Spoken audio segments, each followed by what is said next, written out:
Hi guys! Dahil sobrang sarap, laging pinupuntahan. Welcome to my vlog!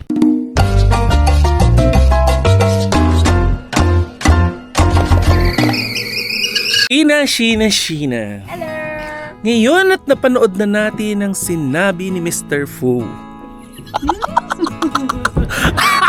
Hi! Mr. Fu, I miss you. Biktima na naman si Sheena ng mga nagla-live at saka nagbibideo sa YouTube.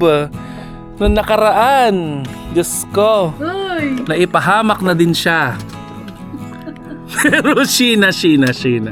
Hi, miss you, sir. Anong masasabi mo sa interview ni Mr. Fu sa Marites University? Yes. One line. Yes? Yes. Okay, yes. So, para bang si Sheena ay nag-a-agree? No. No na? Yes. Yes. Medyo magulo. But Maybe. as we promise, hey! In 2 weeks time, Why are you doing? let's talk about this in 2 weeks time. Kasi ngayon, medyo, to tell you honestly, it's a bit awkward to talk about this, especially kaka-resign lang kasi ni Papa Jackson, and a lot of people were asking me kung kapatid ko po talaga si John Gimperle, and the answer is yes. And hiningal ako Further. Paano mo siya naging kapatid? Ito na nga, ito ang daily vlog natin ngayong araw. Kasi isi-share ko sa inyo, mga katakore. Saktan ko kayo eh. Kung papaano ba yung naging experience ko dito sa Energy FM nung si Papa Jackson po ang manager po namin. So January 2022 nung makapasok ako dito sa Energy FM. Nakasama ko nga syempre dito yung kapatid ko. Pero balita ko, siya daw ang may ayaw dati na makapasok ako dito sa Energy FM kasi nga dahil nga dun sa tinatawag na conflict of interest. So dahil dun sa tinatawag na conflict of interest, yun din ang naging dahilan ko kung bakit ako dumistansya sa sarili kong kapatid. Alam mo na challenge din yung pagkakapatid namin or pagiging magkapatid namin ni Papa Jackson nung pumasok ako dito sa Energy FM. Kasi may mga certain decisions, syempre dahil sa management siya, may mga certain decisions siya na minsan hindi siya inline sa paniniwala ko, sa mga kagustuhan ko sa buhay. Pero, sumusunod ako. Yun nga lang, may mga pagkakataon na talagang nagkakaroon kami ng disagreements dahil nga, syempre, may duda kasi ako minsan na kaya ko ba to? Kasi syempre, alam ko yung creative juice ko, di ba? Alam ko kung paano ko magpapatawa. And minsan, may mga gusto siyang pagawa sa'yo na mapagdududahan mo yung kakayahan mo. Kagaya na nung nakwento dati ni Sheena, di ba, na gusto siyang mag-cover song ni Papa Jackson kasi naniniwala si Papa Jackson na magaling si Sheena kumanta. So, yun. Alam nyo ba na si Papa Jackson mismo ang nag-isip or nag-push na dapat ay si Tita Cora lang. I mean, ayaw niya dati, nung natatandaan ko, nung nag-i-start pa ang Baklitas, ayaw ni Papa Jackson na nakikitang walang dekorasyon yung ulo ko.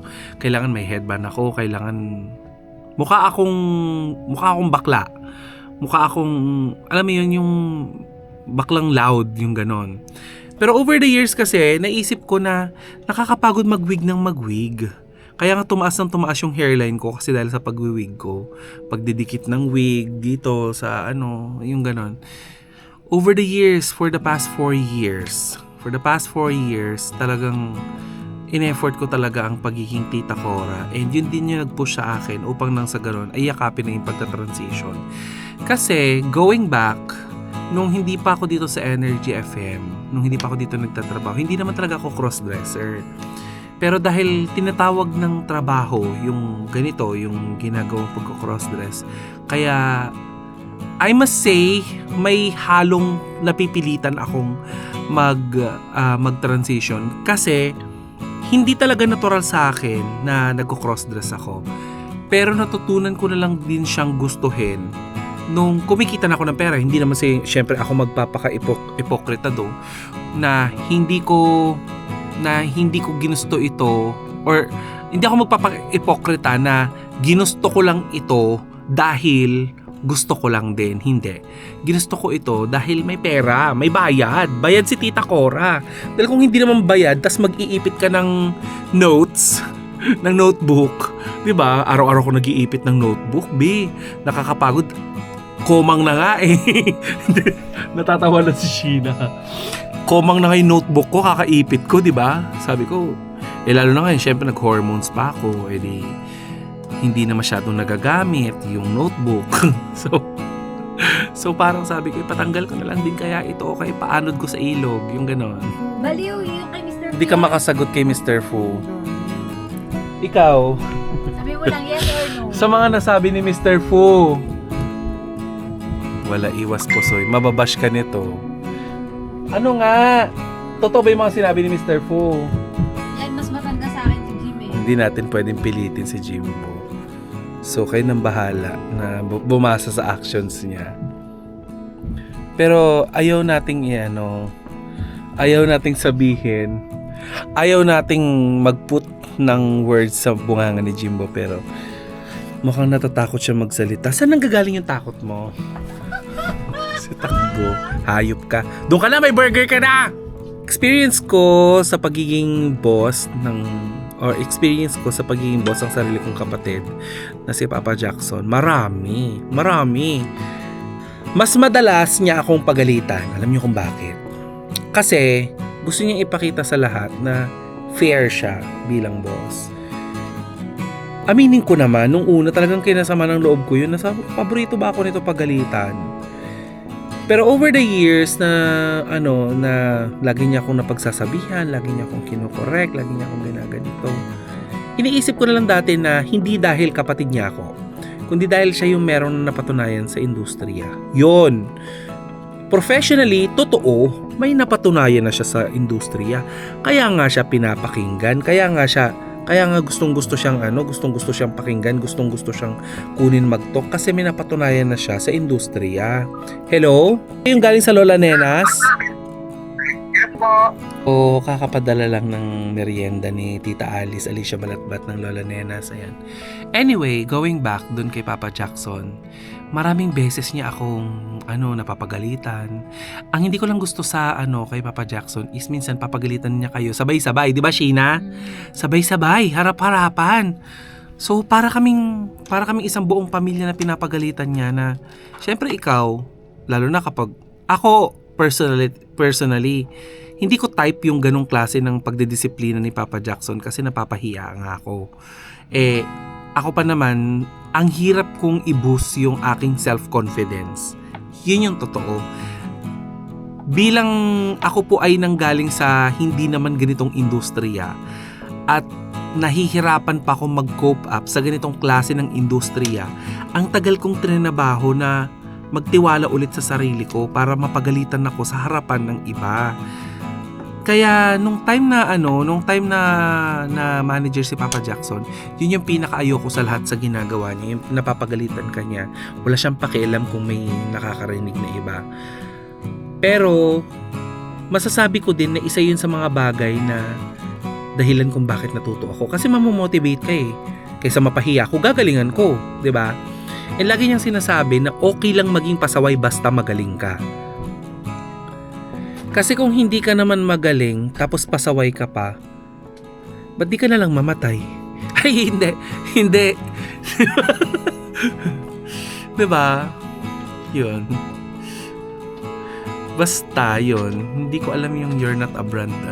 Ay! Anyway. Ang dami ng ganyan. Rinig. But anyway, balik tayo dun sa ba't ko nga nabanggit yun, pumasok sa akin yung interview, masok sa utak ko yung interview ko kay Sisa na sinabihan daw siya ni Papa Jackson ng you're not a brand. Nasa interview ko yun, sinabihan siya ni Papa Jack ng you're not a brand. Anyway, walang edit out to hati, kaya go lang. Sasabihin ko talaga kasi nasabi naman ni Sisa yun. Nasabi din doon ni Sisa na tanga daw yung mga hindi nakakaintindi sa pagbabago sa energy. Anyway, alam mo naman taklesa talaga yung ate mo. Akala ko nga may remorse. Wala. Maldita talaga siya. Anyway, may disclaimer nga ako doon sa vlog ko na yun sa Facebook, di ba, na si Sisa lang kakilala kong pinakamatapang nasasagot sa lahat ng pwede kong itanong. And sinagot naman niya talaga. Anyway, balik tayo doon kay Papa Jackson. Natatandaan ko pa dati. Kasi syempre, hindi kayo pwede maging detrimental sa mga komento nyo sa mga artista dahil nga showbiz yung tinatalakay ng aming pong programa. Sinabihan niya ako. Kaharap ko si Kapitana Sisa na, "You're not yet relevant." Gumanon siya, be! Nanggigil ako! Sabi ko, ano nga po ulit yung irrelevant sa inyo? Buti pa nga po si Gandang Kara. Ito ito yung verbatimly ganito yung pagkakasabi. Pinatawag niya kami ni Sisa dati. Hindi ko makakalimutan yon. Pinatawag kami ni Sisa dahil kay Tito Boy Abunda. Sa issue ni Boy Abunda dati nung naghiwalay ang Katniel. So sinabihan niya kami na ganito, Boy Abunda is a big name, Kemerot, wag masyadong Tapos may mga disagreements kami kasi ako kasi ayoko maging duwag. Una sa lahat, ayoko maging duwag na chumika. Hindi na napansin ni Kuya Oji, masyado daw kami matapang. Matapang daw kaming tumalakay ng mga Pero kasi ngayon naiintindihan ko na. Kasi nga, kapag masyado kang matapang, liliit ang mundo mo sa showbiz. So, sabi niya, wag masyadong ganito, chuariwap. Ngayon ako, sabi ko, sir, kung di tayo maging matapang, kung maging duwag tayo, wala tayong mararating. Ganon. Kasi ang gusto ko nun, mapansin din maski paano yung programa. At hindi yun mapapansin kung sa isip ko to hindi yun mapapansin yung programa kung gagawin ko yung sinasabi ni Papa Jackson na pangilagan yung mga ganito, yung mga taong malalaki, wag mas salita ng detrimental or wag talakayin yung ganito, wag dog showhin. Kasi hindi dog show talaga yung programa namin, so suwail ako that time. So and obviously, may narating naman yung pagiging suwail dahil maski pa paano napapansin na. But anyway, may mga disagreements kami ni Papa Jackson during that time. Tapos, hanggang sa humantong kami sa siguro, natatalo ko na siya sa Kemerut. O kung nakikinig ka, baka mapekon ka pa dito, Papa Jack Hindi na kita manager, tigilan mo ako. Not even a co-worker kasi nag-resign ka na, di ba? So, ayun. Nung parang ayaw niya na nang argue with me. Sinabihan niya ako na hindi pa daw ako relevant. Sumama ang loob ko nun, B. Sasagot pa sana ako nun, kinurot ako ni Sisa sa tagiliran. Tapos meron pang, hindi ko makakalimutan nung manager si Papa Jackson. May time dati, my God, may entitled days. Meron pa dati, aminado ako na kapag medyo napapansin ka, nakakatikim ka ng konting atensyon, yumayabang ka. And that situation humbles me a lot. Eto, may kwento ko sa inyo. Ito din dahilan kung bakit din ako nasuspindi, mainilad Kayo na naman, 'di ba? Nasuspindi ako ng bagong management dahil sa inyo. Ngayon naman, nag-aaway kami magkapatid dahil sa inyo. So eto na nga, nawalan ako ng tubig. Alam mo kung bakit nawalan ako ng tubig? Nagputol ng tubig sa Pandakan. Up to date ako nagbabayad. Eto na, nagkamali sila ng pinutulang kontador. Yung akin na naputulan. Friday sila nagputol. So walang magkakabit ng Saturday, Sunday. Weekend, walang tubig. B, magsasalok ako ng tubig. Ang ginawa ko, syempre bilang Gen Z pa din naman siguro ako, hindi ako nagsalok ng tubig. Inuna kong tumalak sa social media. Nag-post ako ng mga detrimental words, masasakit na salita. 'Di ba? Pagkadismay ako, kinomentan ko pa yung page mismo ng Maynilad gamit yung personal account ko. Eto na. Nakarating kay Papa Jackson. Pinagalitan niya ako, ginangalan niya ako. Keme! Paano kapag may nakakitang ganyan? Chenes, iniingatan ko yung mga pangalan nyo, tapos ganyan. Nakaganyan lang ako sa kanya, nakatingin lang ako. Ano yung resting beach face ba? Beach face ang tawag nila doon. Andiyan na doon yung lola nila, sabi ni Ma'am Alam Alicia. ko, nagba-vlog ako, istorbo. Walang vlog. Ayan na, kuha na. Ay, ito na nga. Oo. Kain na tayo. Gutom na ako. Kara naman. Bakit ba? Gusto lang magkaroon ng exposure sa vlog ko. Gutom kasi ako. Hindi ako kumain. This portion was brought to you by Lola Nenas. Tako, red timpladong chika, swak sa panlasa, chika na may laman, hindi lang basta daldalan.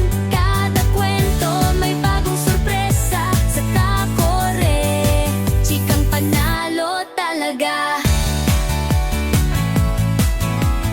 Takot. Ano ba nangyari dito kahapon, Wala. Lunes? Secret. Tuesday kasi ngayon eh. Hindi, wala. Balita ako, nagdabog ka daw. Hoy, hindi ako nagdabog. Balita ako daw, nag-breakdown ka daw kahapon. Tigilan mo yan. Cut.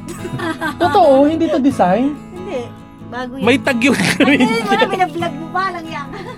Di, wala akong gunting. Wala nga ako sa sarili. Sabi ko, bakit may tag? Tanggalin ko na lang yung papel. Ikaw na gumupit sa bahay niyo nung tali. Gaga. Go na. Girl, buti na lang maganda siya. Tapos sinabi niya ako na paano kung makita ni Ma'am Becca? Sabi ko sa ulis. Si Ma'am Becca, i-stock niya yung Maynilad. Parang hindi naman. So sumagot ako. Sabi ko, bakit, sir?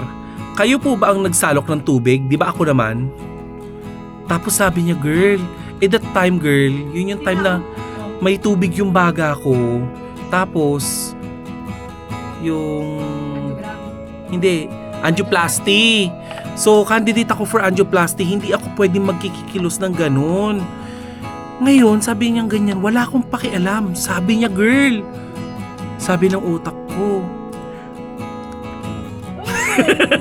Gumanon yung utak ko. Sabi niya, wala kang pakialam sa akin. Tapos sabi ng utak ko, kapatid mo ako wala kang pakialam sa akin. Tapos na lang ako, gumanyan ako. So ano pong gusto niyong gawin ko? Doon tuluyang nawasak ang aming pagkakapatid dito sa Energy FM. Hindi na kami nagkasundo nung time na yun. Parang sabi nga nila, kapag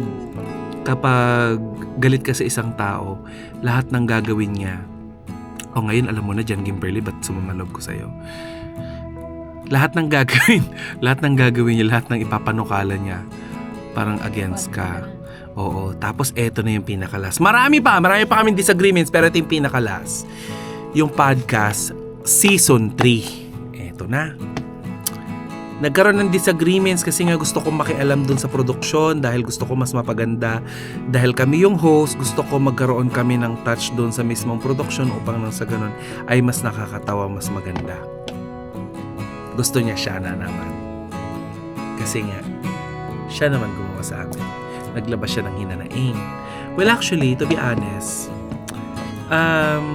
may part dun na parang tama naman din talaga siya na sumama yung loob niya.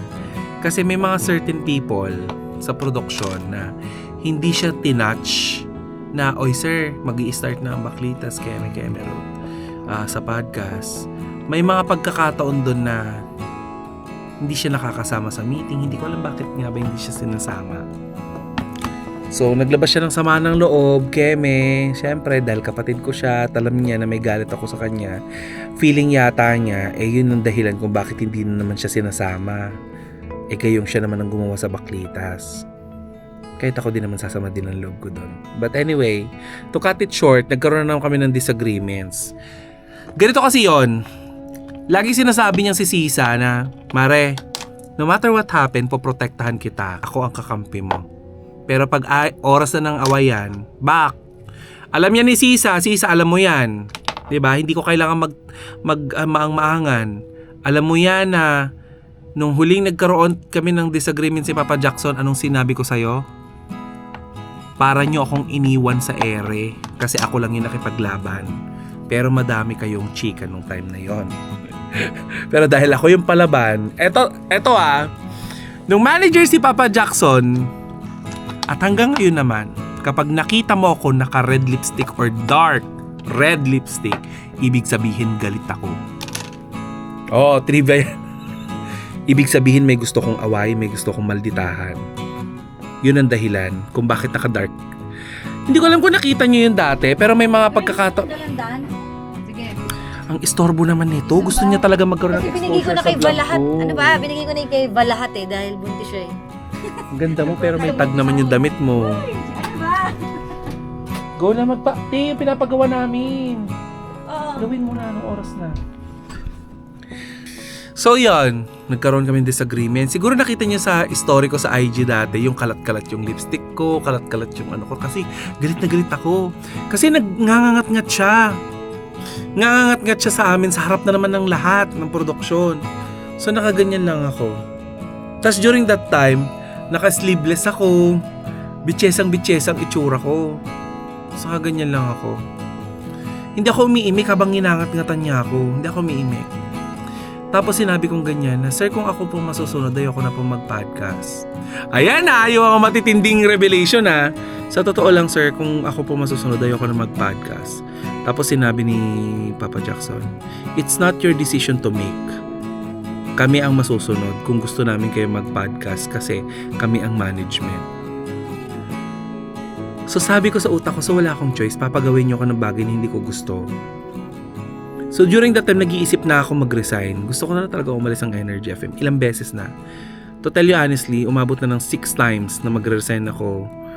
Pero hindi natutuloy. Yung pangatlong pagkakataon yata, yung pangatlong beses na nag-resign ako, yun yung pinunit ni Sisa yung resignation letter ko kasi daw baka makarating sa management. Tanggapin. Yung pagkakasuspindi sa akin, nilabang ko, di ba? Anyway, so, going back dun sa nangyari na yon, galit na galit ako noon. Pero hindi ko pinakita dahil propesyonal tayo, hindi ko pinakita sa lahat. Kasi gusto niya akong ngat-ngatan sa harapan ng produksyon, sa harapan nila Sisa, sa harapan ng management. Go, bibigay ko sa yan, manager kita, hindi kita kapatid. Pag-apak ko ng elevator sa ground floor, hindi na kita kapatid. Boss kita. Gagalangin ko lahat ng gusto mong gawin, lahat ng gusto mong halimaw kung halimaw ka. Kasi may gusto kong masunod. Pero paglabas natin ng opisina, kapatid kita at sasabihin ko kung anong gusto ko. Tapos di after kong nginat-ngatan din si Sisa daw. Pero bago yun, nakita ko ni Sisa dito sa labas mag-isa ako. Sabi ko, sa susunod huwag kayong magsalita kung di nyo naman kayang lumaban. Para hindi nyo ako naiiwan sa ere. Yes, alam mo yan, Sisa. 'Di ba? So anyway, iniwan nila ako sa laban. Tapos na yan. Anyway, going back, pag alis ko ng opisina, nagmi-meeting pa rin sila. May GC kami sa pamilya. Kami mga magkakapatid lang, wala kayong nanay ko doon. Alam mo yan, Papa Jackson, ang dami kong nirecord doon. Galit na galit ako sa'yo. To the point na sinabi ko pa sa'yo na ayaw kita maging kapatid, napakayabang mo. Ayaw kita maging kapatid. Galit na galit ako sa'yo kasi feeling ko na naman noon, parang napahiya na naman ako, Keme. Ganon. Ngayon, malayo-layo na din ang narating ni Takora na kung hindi ako pinaghigpitan ni Pajak at di niya ako laging pinapagalitan, hindi ko makukuha to eh. Hindi ako magiging perfectionist sa sarili ko. Sabi nga nila, marirealize mo lang yung importance ng isang tao kapag wala na siya, pag di na siya manager. And bilang pagbibigay pugay naman sa pagiging manager ng aking kapatid, nang dami nagtatanong, kapatid ko ba talaga? Yes, iisa lang po kami ng nanay at tatay. Marami talagang mamimiss namin sa leadership niya. Like yung meron kaming vacation kapag December, yung 5 hours namin. I know yung ibang DJ dito sa Energy FM mag-a-agree sila. Yung nagkakaroon kami ng outing kasi masaya yun eh. Na ibabalik nun yung gana namin sa trabaho. Yung bakasyon namin every December, time namin yun para immersion ang tawag namin doon. Sinasabi lang nilang voice rest pero hindi nila alam Sana po makita to ng management ng Energy FM. No? Hindi naman po ako natatakot po na sabihin sa inyo to. Na yung voice rest po namin every December po ay ginagamit namin yun upang hindi lang magsaya. Kasi po binabayaran nyo po kami para ikwento po yung nasa utak namin. And kung 8 oras po kami dito sa loob ng opisina, syempre po, kung ano lang po yung nakikita namin dito at sa social media, yun lang po yung pwede namin ikwento. Syempre kapag umuwi na po kami, papahinga namin yun. Yung Saturday, Sunday namin sa family namin. Yung immersion po namin every December, malaking bagay po yun sa amin para may maikwento kami sa lahat ng mga listeners namin, mga pangga. And alam ko na syempre in 8 hours yun na po kami.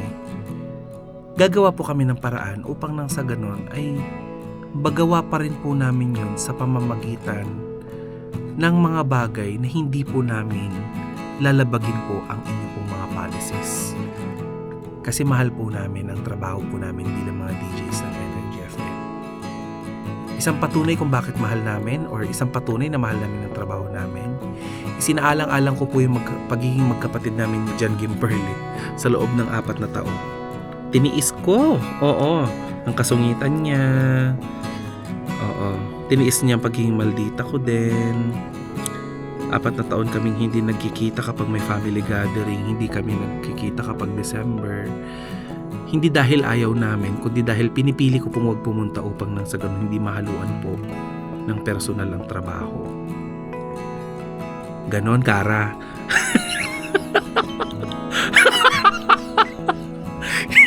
Hindi yung mag-aaway bago sumunod. Well, ganun din naman ako. Hoy, Sheena! Sorry na. Anyway, yon. Marami kami mamimiss sa leadership ni John Gimperly, ang aking nakatatandang kapatid. Napakatandang kapatid. Hi! Napakatandang kapatid. Oo. Marami. Oo. At saka gusto niya kasi, girl, di ba ano tayo, celebrity. Ayaw niyang tinuturing tayo na taga-bitbit ng tubig. Gusto niya celeb kami. Natatandaan ko pa may awards na tayong pinuntahan tas hindi tayo pinaakyat ng stage. Flinash lang yung galit na galit siya nun, B. Sinabi niya dun sa organizer ng event. Alam mo ba na itong mga DJs ko may mga programa yan? Gusto mo ba magkomento sila sa mga programa nila? At i-call out nila yung event ninyo dahil Ganun ang manager. 'Di ba? Nasa side mo siya. Tapos sinabi niya na gusto mo ba magkwento yung mga DJs ko kung anong ginawa niyo sa kanila dito? Tapos inoffer tayo ng pagkain, girl. Ay, gusto niyo po ba kumain na lang po, ganyan. Sabi ni Pajak, tingin mo ba walang pangkain tong mga to? Ginanon tayo. Anyway, Marami pa. Pampered kasi kami ni Papa Jackson. Kaya din, oo. Well, ano yun positive and negative. Positive, kasi masarap sa pakiramdam na magkaroon ka ng boss na hindi boss. Yung leader. Nagsiset siya ng example. Kung sinabi niyang pumasok kayo ng... Grabe girl, mas marami pa nga siyang pinapasok kaysa kay Kara, alam mo yan. Diba? Diba? Tsaka magkaiba kasi yung boss sa leader. Kapag leader ka, when you say leader, magli-lead ka ng pack. Hindi yung puro ka ayoko na magsalita. Anyway, so positive and negative. Negative lang kasi may chance kami maging tamad Kasi we can get whatever we want sa pinakamadaling pamamaraan. Pero naniniwala kasi ako, dun sa paniniwala niya din, na kung masaya ang mga empleyado mo, ang mga DJs mo, magandang kahihinat na magiging programa nila. Nagbunga naman. Maski pa paano sa leadership ni Papa Jackson, naging number 6 tayo, mga pangga. At maraming salamat sa inyo sa pagsuporta niyo po sa Energy FM. Wala man siya dito para mapakinggan ang mga sinasabi natin ngayon. Dahil nag-resign nga siya. Hindi ko alam, nag-resign na ba siya? Daw? Hindi puro chismis lang So, sana mapanood mo to na saludo naman kami kung hindi ka kayang saluduhan ng iba, kami mga naniwala sa'yo na naging kalaban mo din at times, na mga gumawa din ng GC para kalabanin ka, Na tinawag kang Prince Epal. na tinawag kang Prince Epal, special delivery mula sa impyerno, Sugo ng Devil. sugo ng devil. Ano pa ba? Si Boy Sungit. Oo, boy sungit. Pero at least, hindi ka boy. Inom tayo ng Memo Plus Gold. Bye guys! Please like and subscribe!